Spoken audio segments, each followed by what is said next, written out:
Our story today is called Paul's Case. It was written by Willa Cather. Paul's Case will be told in two parts. Here is Kay Gallant with part one of the story. Paul hated school. He did not do his homework. He did not like his teachers. Paul's father did not know what to do with him.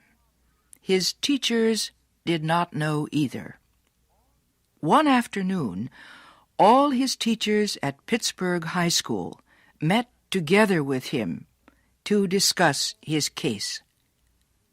Paul was late. When he entered the room, his teachers sat waiting for him.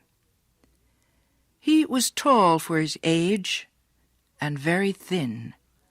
His clothes were too small for him, but they were clean. He had a bright red flower in the buttonhole of his black jacket.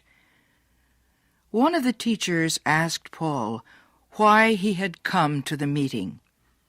Paul said politely that he wanted to do better in school. This was a lie. Paul often lied. His teachers began to speak.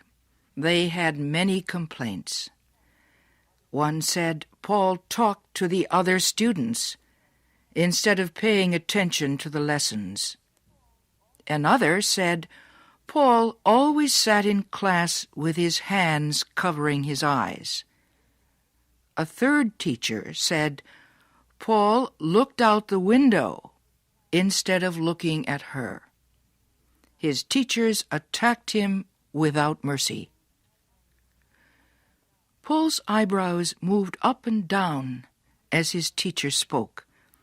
His smile never left his face, but his fingers shook as he touched the flower on his coat.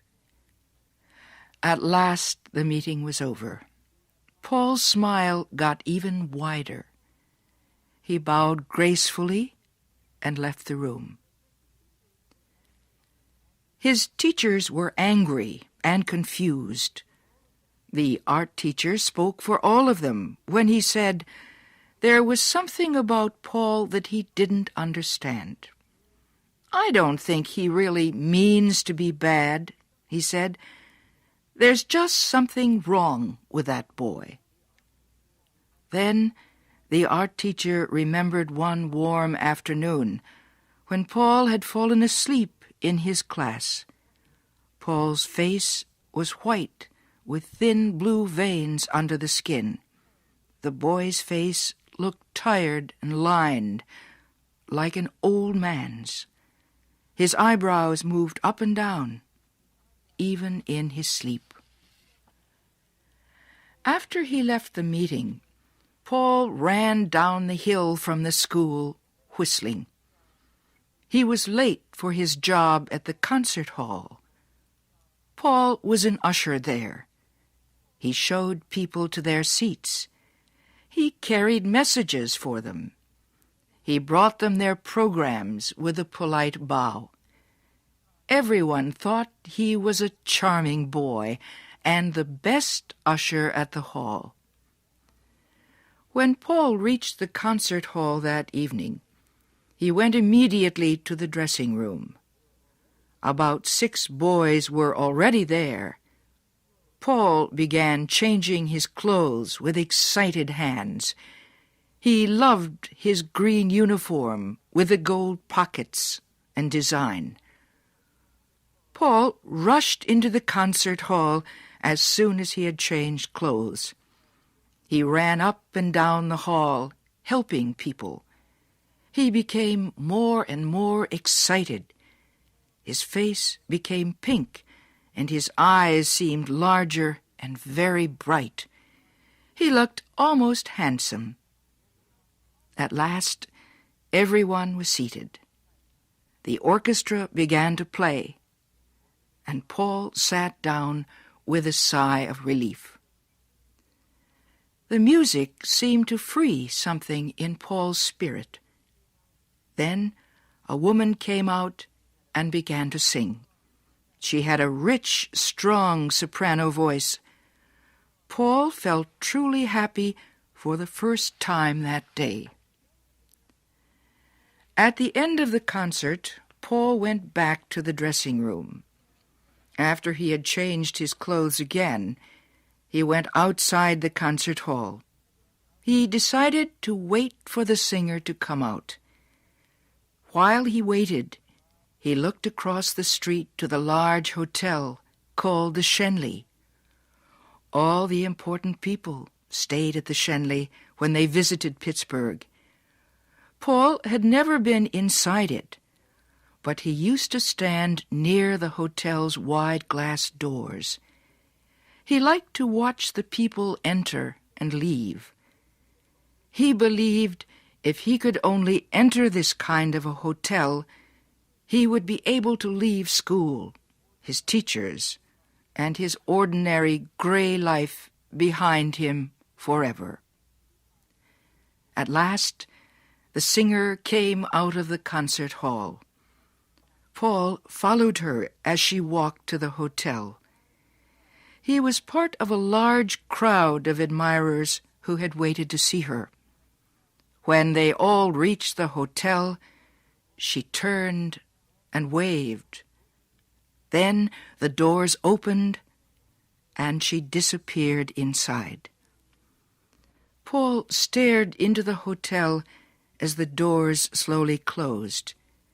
He could feel the warm, sweet air inside, and for a moment he felt part of a golden world of sparkling lights and marble floors. He thought about the mysterious dishes of food being served in the hotel's dining room. He thought about green bottles of wine growing cold in silver buckets of ice. He turned away from the hotel and walked home. He thought of his room, with its horrible yellow wallpaper, the old bed with its ugly red cover. He shook his head. Soon he was walking down the street where he lived. All the houses on Cordelia Street were exactly alike. Middle-class businessmen had bought them for their families. All their children went to school and to church. They loved arithmetic. As Paul walked toward his house, he felt as if he were drowning in ugliness. He longed for cool colors and soft lights and fresh flowers. He didn't want to see his ugly bedroom or the cold bathroom with its cracked mirror and gray floor. Paul went around to the back of his father's house. He found an open window and climbed into the kitchen. Then he went downstairs to the basement. He was afraid of rats, but he did not want to face his own bedroom. Paul couldn't sleep. He sat on the floor and stared into the darkness until morning came. The following Sunday, Paul had to go to church with his family. Afterwards, everyone came home and ate a big dinner. Then all the people who lived on Cordelia Street came outside to visit each other.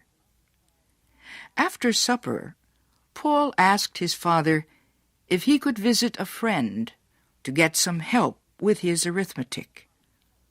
Paul left the house with his school books under his arm, but he didn't go to his friend's house. Instead, he went to see Charlie Edwards. Charlie was a young actor. Paul liked to spend as much time as he could at the theater, where Charlie Edwards and his group acted in their plays.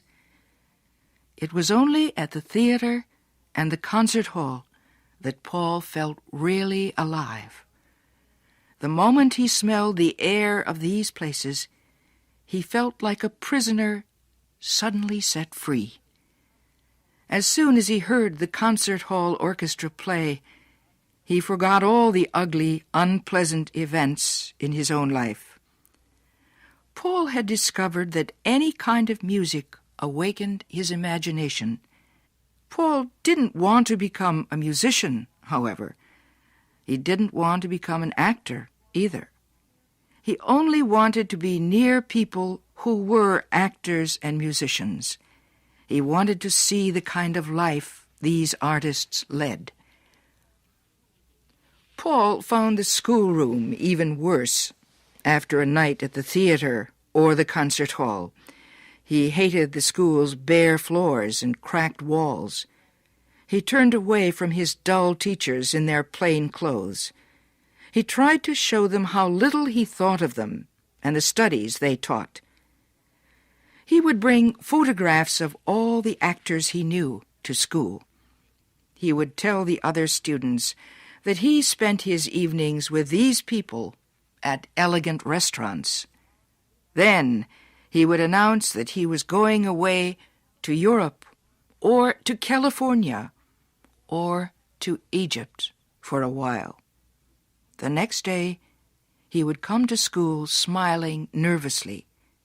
His sister was ill, he would say, but he was still planning to make his trip next spring. Paul's problems at school became worse. Even after the meeting with his teachers, things did not get better. He told them he had no time to study grammar and arithmetic. He told them he had to help the actors in the theater. They were old friends of his.